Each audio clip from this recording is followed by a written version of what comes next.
Welcome to my YouTube channel Shiksha Diksha. तो चलिए शुरू करते हैं आज की अपनी वीडियो। आज की जो हमारी वीडियो है उसमें हम लोग क्या देखने वाले हैं, बहुत ही इंपॉर्टेंट क्वेश्चंस देखने वाले हैं जो कि आपके आगे आने वाले एनटीपीसी या फिर ग्रुप डी एग्ज़ाम्स की जिनकी भी आप तैयारी करो उन सभी एग्ज़ाम्स के लिए बहुत ही ज़्यादा बेनिफिशियल होगा।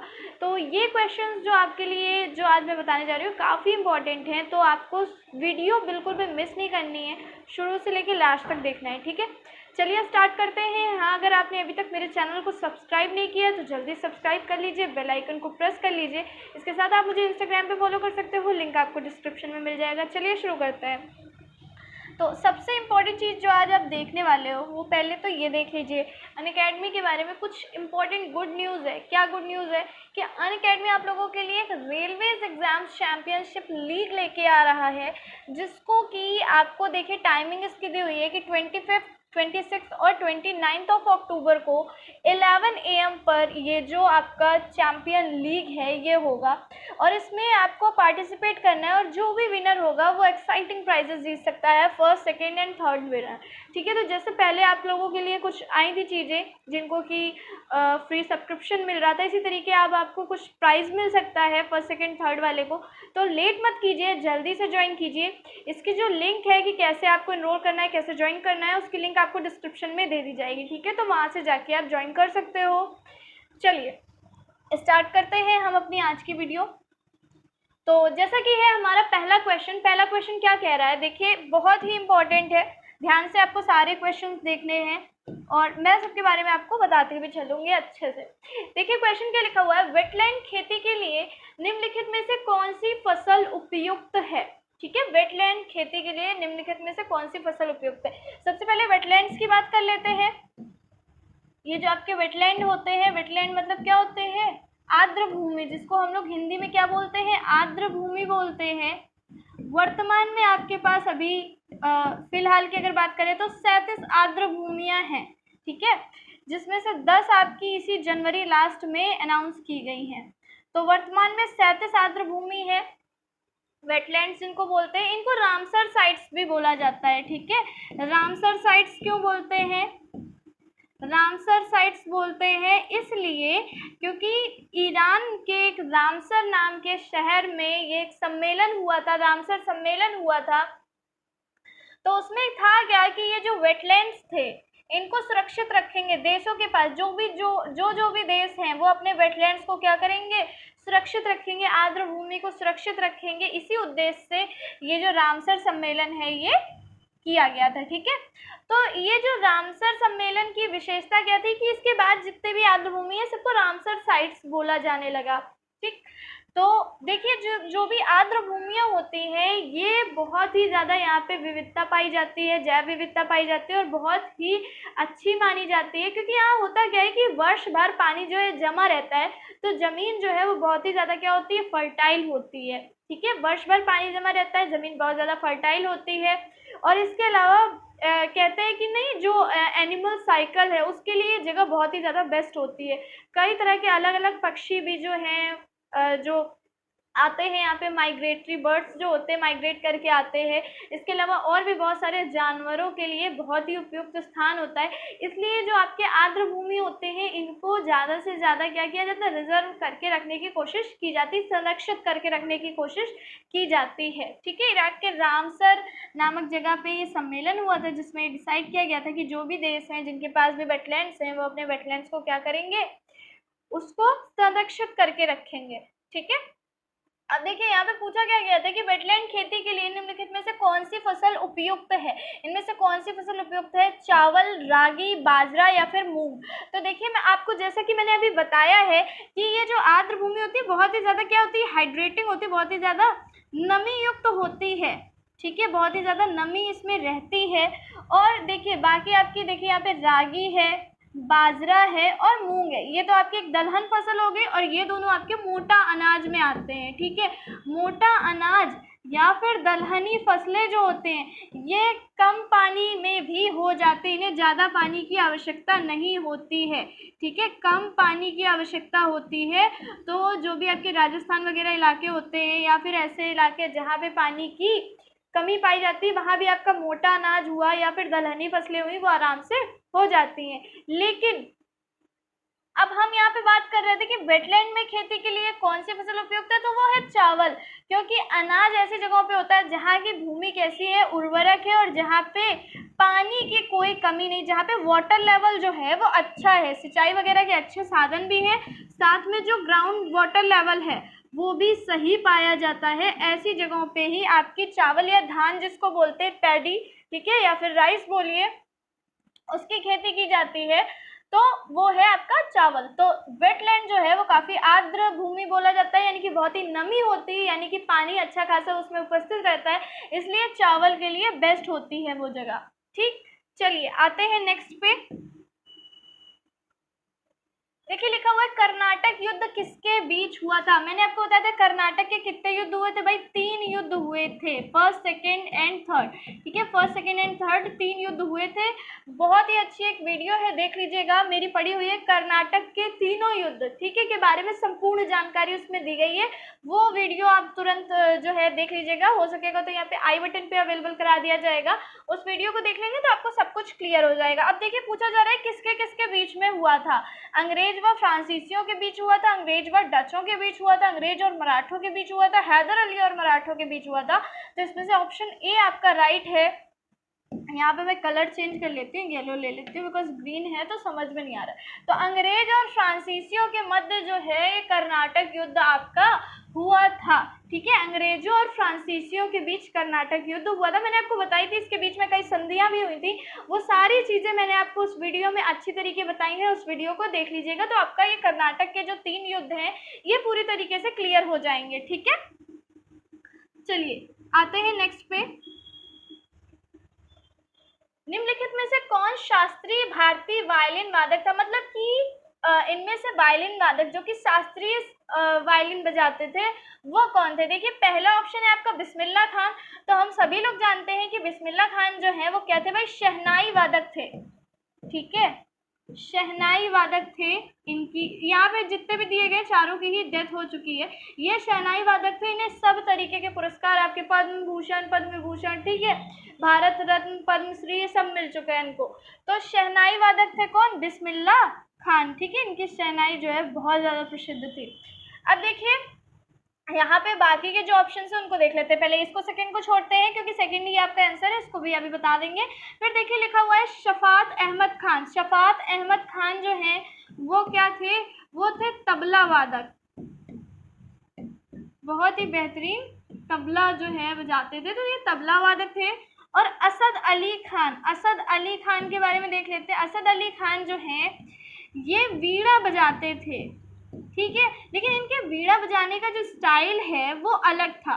जैसे कि आमतौर पे आपने देखा होगा वीणा ऐसे रखी जाती है और फिर आराम से बजाई जाती है, ये वीणा को ऐसे अपने ऊपर ऐसे रखते थे और उसके बाद बजाते थे, तो इनका वीणा बजाने का जो स्टाइल है वो अलग था। इसके अलावा जो आपने सुने होंगे बहुत सारे राग हैं, उन पे इन्होंने बहुत ही अच्छे अच्छे परफॉर्मेंस दिए हैं। तो ये क्या बजाते थे, असद अली खान ये वीणा बजाते थे, लेकिन वीणा बजाने का इनका स्टाइल जो है नॉर्मल से थोड़ा डिफरेंट है। अब बचा है हमारा वीजी जोग, जो कि यहाँ का राइट आंसर है वीजी जोग।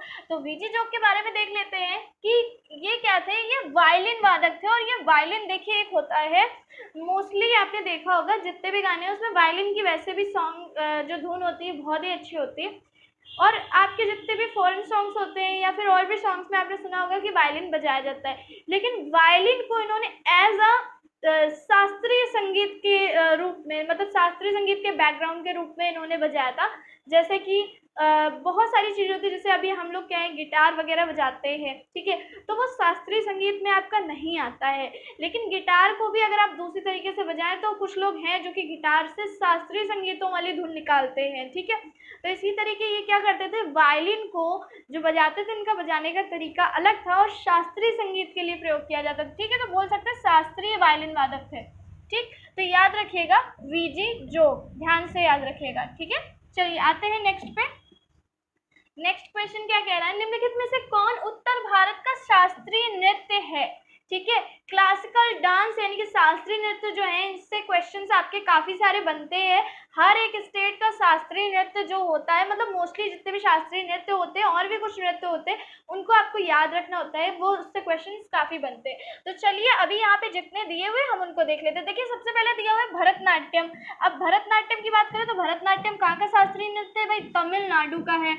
और स्पेशली जो नाट्य शास्त्र पे, भरत मुनि के नाट्य शास्त्र पे आधारित होते हैं सभी शास्त्रीय नृत्य, नाट्य शास्त्र, ठीक है। ये नाट्य शास्त्र पे ही ये शास्त्रीय नृत्य आधारित होते हैं और स्पेशली आपका भरतनाट्यम तो इसी से ही लिया गया है, ठीक है। तो तमिलनाडु में प्रचलित है। अब है आपका कुचिपुड़ी। कुचिपुड़ी कहाँ का है भाई? आंध्र प्रदेश का है। आंध्र प्रदेश का ये भी शास्त्रीय नृत्य है। सब में थोड़ा थोड़ा डिफरेंस होता है नृत्यों में, ऐसा नहीं कि सेम होता है, हम लोगों को देखने में सेम लगता है, लेकिन जो लोग जानते हैं कि किस तरीके किया जाता है।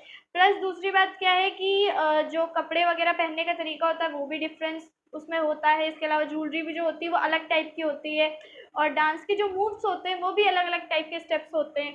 तो आंध्र प्रदेश का ये है कुचिपुड़ी, देखिए ये आंध्र प्रदेश का शास्त्रीय नृत्य है। अब बात कर लेते हैं कथकली की। कथकली कहाँ का भी? केरल का है। केरल का नृत्य, इसको तो सभी लोगों को पता रहता है। बहुत बड़ा सा जो है, इसमें काफी हैवी मेकअप रहता है, और आपने देखा होगा किस तरीके से ग्रीन ग्रीन बन जाते हैं, पूरा यहाँ पे व्हाइट कलर का होता है ना। आपने देखा होगा कि किस तरीके से ये वाला डांस जो है होता है। चलिए अब जो हमारा बचा हुआ है ऑप्शन वो है कथक, ठीक है। तो कथक हमारा क्या है? उत्तर प्रदेश का शास्त्रीय नृत्य। अब यहाँ से हमसे उत्तर भारत का ही पूछा गया था, नॉर्थ इंडिया का। तो नॉर्थ इंडिया का आपको कौन सा भाई? कथक है, स्पेशली यूपी का है, ठीक है। चलिए आते हैं नेक्स्ट पे, नेक्स्ट क्वेश्चन की बात करते हैं। राजस्थान का कोटा शहर निम्नलिखित में से किस नदी पर स्थित है? राजस्थान का जो कोटा शहर है स्पेशली किसके लिए प्रसिद्ध है? अगर कोटा की बात की जाए तो कोटा आपका जो इंजीनियरिंग की कोचिंग वगैरह है उसके लिए बहुत ज़्यादा प्रसिद्ध है, ठीक है। पढ़ाई वगैरह की संस्थान जो है उनके लिए बहुत प्रसिद्ध है, कई कॉलेजेस के लिए। इसके अलावा जो मतलब आपने देखा होगा IIT वगैरह की कोचिंग्स वहाँ पे बहुत ज़्यादा चलती हैं, तो उनके लिए भी आपका कोटा शहर बहुत ज़्यादा फेमस है और इसकी एक अपनी भी पहचान है। तो ये कोटा जो है, राजस्थान का शहर कोटा पूछ रहा है किस नदी के किनारे स्थित है? ऑप्शन है आपके गंगा, सतलुज, चंबल, ताप्ती। तो कोई भी लगा सकता है आराम से कि चंबल नदी के किनारे, ठीक है, चंबल नदी के तट पे स्थित है। अब जो चंबल नदी है आपकी, ठीक है, चंबल नदी जो है इसके बारे में बात कर लेते हैं। कहाँ से निकलती है भाई? जामा पाव की पहाड़ियों से निकलती है। जामा पाव की पहाड़ियाँ ये कहाँ पे है? ये है MP में, वहां से निकलती है इंदौर के पास, महू से होते हुए आगे चलती है, और ये कहाँ पे पहुंचती है? आपके राजस्थान में पहुंचती है। निकलती MP से, उद्गम MP से है, फिर आपका राजस्थान में ये बहती है, ठीक है। अब बात कर लेते हैं चंबल नदी की। सहायक नदी की भी बात कर लेते हैं। सहायक नदी तो काफ़ी सारी है वैसे, ठीक है, काली, पार्वती, बहुत सारी है, क्षिप्रा भी है। इसके अलावा जो सबसे इम्पोर्टेंट है वो है बनास, ठीक है। सबसे इम्पोर्टेंट चंबल की जो सहायक नदी ट्रिब्यूटरी है वो क्या है? बनास है,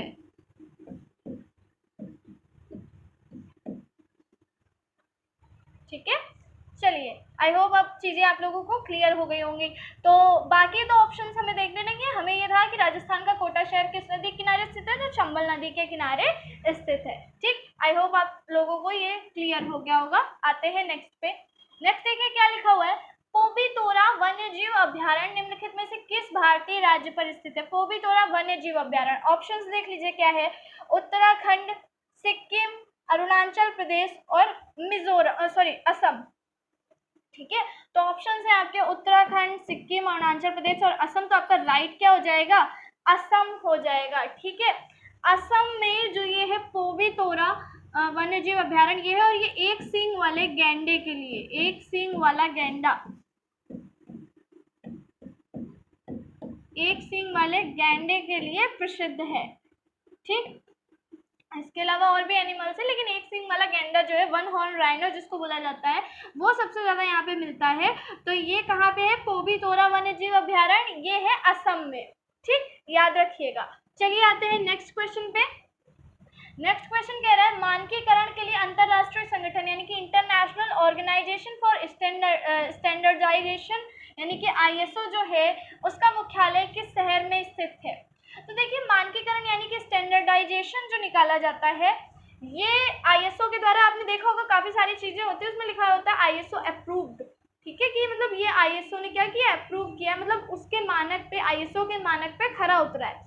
तो पूछ रहा है कि इसका जो मुख्यालय है, इसका जो हेडक्वार्टर है, ये कहाँ पे स्थित है। तो इसका हेडक्वार्टर भाई जिनेवा स्विट्जरलैंड, ये देखिए जिनेवा जो है, साथ में स्विट्जरलैंड भी लिख लेते हैं हम लोग, जिनेवा स्विट्जरलैंड में स्थित है।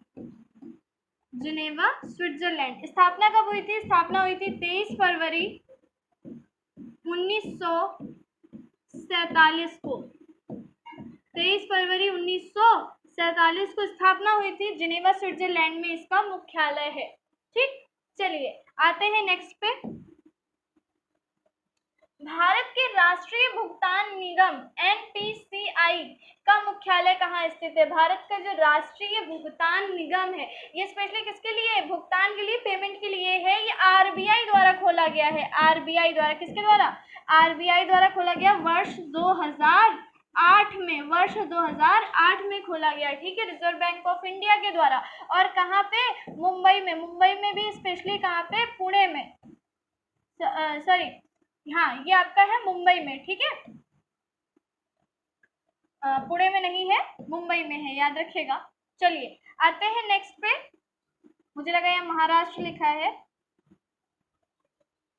देखिए अब क्या है, सुरक्षा कवच भारतीय सेना और किस राज्य की पुलिस के बीच संयुक्त आतंकवाद रोधी अभ्यास है। तो देखिए कह रहे हैं सुरक्षा कवच जो है भारतीय सेना और किस राज्य की पुलिस के बीच संयुक्त आतंकवाद रोधी अभ्यास है। तो ऑप्शन है आपके तमिलनाडु, गुजरात, महाराष्ट्र और उड़ीसा। तो इसमें से आपका राइट आंसर क्या हो जाएगा, महाराष्ट्र, ठीक है, ये है आपका महाराष्ट्र के पुणे में। पहले वाला तो वो मुंबई था, वो तो धोखे से मुझसे निकल गया, ठीक है। तो सुरक्षा कवच जो आपका भारतीय सेना और राज्य की पुलिस, यानी कि कौन से राज्य की पुलिस के बीच हो रहा है, महाराष्ट्र की पुलिस के बीच हो रहा है, ठीक है, महाराष्ट्र की पुलिस और साथ में इंडियन आर्मी का एक जॉइंट अभ्यास होता है, ठीक है, उसको क्या बोलते हैं, सुरक्षा कवच बोलते हैं। और वो कहाँ पे होता है भी, आतंकवाद विरोधी अभ्यास, और कहाँ पे होता है, वो महाराष्ट्र में होता है, महाराष्ट्र में भी स्पेशली कहाँ पे होता है, पुणे में होता है। ठीक, चलिए आते हैं नेक्स्ट पे। देखिए लिखा हुआ है भारत में Murlen national park, Murlen national park कहाँ स्थित है। ऑप्शन है आपके तमिलनाडु, सिक्किम और तेलंगाना और मिजोरम, ठीक है, चार ऑप्शन है आपके। Murlen national park, Murlen national park जो है वो आपका कहाँ पे स्थित है, मिजोरम में स्थित है, मिजोरम में स्थित है, याद रखिएगा कहाँ पे स्थित है भाई, मिजोरम में स्थित है। अच्छा और भी बात कर लेते हैं, मिजोरम में कुछ और भी है, डांगफा नेशनल पार्क सुना होगा आपने, ठीक है, डांगफा, इसके अलावा फवांगपुई जो है, वो सारे नेशनल पार्क ये आपके मिजोरम के ही हैं। तो याद रखिएगा ये जो आपका मुरलेन है और मुरलेन नेशनल पार्क ये आपका कहाँ पे स्थित है, मिजोरम में स्थित है, ठीक है। इसके अलावा डांगफा और फवांगपुई। चलिए इसके अलावा देखते हैं नेक्स्ट क्वेश्चन। नेक्स्ट क्वेश्चन क्या है, गुजरात का भरूच शहर, भरूच या फिर भड़ौच भी जिसको बोलते हैं, भरूच भी बोला जाता है, पहले भड़ौच भी बोला जाता था, ठीक है। तो पूछ रहा है कि गुजरात का भरूच शहर जो है वो किस नदी के किनारे स्थित है, कौन सी नदी के किनारे स्थित है, नर्मदा नदी के किनारे स्थित है, ठीक है, नर्मदा नदी के किनारे स्थित है, याद रखिएगा। इसमें तो मैंने पहले भी आपको इससे रिलेटेड काफी सारे क्वेश्चन पहले बता चुके हैं, ठीक है। देखिए लिखा हुआ है कृषि विकास के लिए अंतरराष्ट्रीय कोष आईएफएडी जो है वो किस देश में आधारित है, यानी कि कुल मिला के आपसे पूछ रहा है कि कौन से देश में जो है वो स्थित है, या हेडक्वार्टर जो मेन है वो आपका कौन से देश में है। तो देखिए आपके आंसर ऑप्शन है Rome Italy, Caracas Venezuela, Moscow रूस और मेट्रो मनीला फिलीपींस। जिसमें से आपका राइट आंसर क्या हो जाएगा, राइट आंसर हो जाएगा इटली के रोम में है, ठीक है। कृषि विकास के लिए जो अंतरराष्ट्रीय कोष है, ठीक है, कृषि विकास के लिए जो अंतरराष्ट्रीय कोष है वो आपका कहाँ पे है, वो इटली के रोम में है, ठीक है, इटली के रोम में है। International fund for agricultural development, ठीक है, इसका पूरा फुल फॉर्म क्या हो जाएगा, international fund for agricultural development, याद रखिएगा। चलिए आते हैं नेक्स्ट पे। नेक्स्ट एंड लास्ट क्वेश्चन है ये आपका, विश्व छात्र दिवस किस नेता की जयंती मनाने के लिए मनाया जाता है? अब आप इसको एज अ करेंट कंसीडर करें या फिर कुछ भी समझ लीजिए, ठीक है। ये आपके करंट के लिए भी एक अच्छा क्वेश्चन है। इसके अलावा ऐसे भी देखिए आपके ऑप्शन है एपीजे अब्दुल कलाम, सर्वपल्ली राधाकृष्णन, अटल बिहारी वाजपेयी, राजेंद्र प्रसाद, ठीक है। तो देखिए सर्वपल्ली राधाकृष्णन का तो हम लोग जानते ही हैं किससे रिलेटेड है, टीचर्स डे से रिलेटेड होता है। अटल बिहारी वाजपेयी जी का जो है वो तो 25 दिसंबर को होता है, वो सब हमें देखना ही नहीं। आपसे ऑप्शन जो पूछा गया था वो कह रहा है विश्व छात्र दिवस, वो है आपका एपीजे अब्दुल कलाम, ठीक है। एपीजे अब्दुल कलाम जिनको कि हम बोलते हैं मिसाइल मैन। और ये मनाया कब जाता है भाई? 15 अक्टूबर। इस साल भी आपके 15 अक्टूबर को विश्व छात्र दिवस मनाया गया, इंटरनेशनल स्टूडेंट डे, ठीक है। संयुक्त राष्ट्र ने इसकी घोषणा की थी, संयुक्त राष्ट्र द्वारा इसकी घोषणा की गई थी कि 15 अक्टूबर को आपका क्या मनाया जाया करेगा? 15 अक्टूबर को आपका एपीजे अब्दुल कलाम के जन्म दिवस पे मनाया जाएगा विश्व छात्र दिवस, वर्ल्ड स्टूडेंट डे, ठीक। चलिए, तो ये था हमारा आज का लास्ट क्वेश्चन। आई होप आप लोगों को चीज़ें जो है समझ में आई होंगी। क्वेश्चन मैंने ऐसे रखे थे कि आप लोगों के लिए जो भी आगे के एग्जाम्स हैं उनके लिए बेनिफिशियल हो, और आई होप आपको समझ में आए होंगे सारे क्वेश्चन। अगर आपको कोई भी डाउट है तो आप कमेंट्स में पूछ सकते हो, आप लोगों के डाउट्स भी क्लियर किए जाएंगे, ठीक है। इसके अलावा अगर मैं आपसे कुछ पूछा करूँ क्लास के टाइम पे तो आप उसको प्लीज़ कमेंट में आंसर ज़रूर किया करिए। तो आज की वीडियो कैसी लगी है मुझे कमेंट में ज़रूर बताइएगा। वीडियो को लाइक करना मत भूलिएगा और सभी के साथ शेयर कर दीजिएगा। मिलते हैं अपनी नेक्स्ट वीडियो में, तब तक के लिए पढ़ते रहिए, सीखते रहिए शिक्षा दीक्षा के साथ।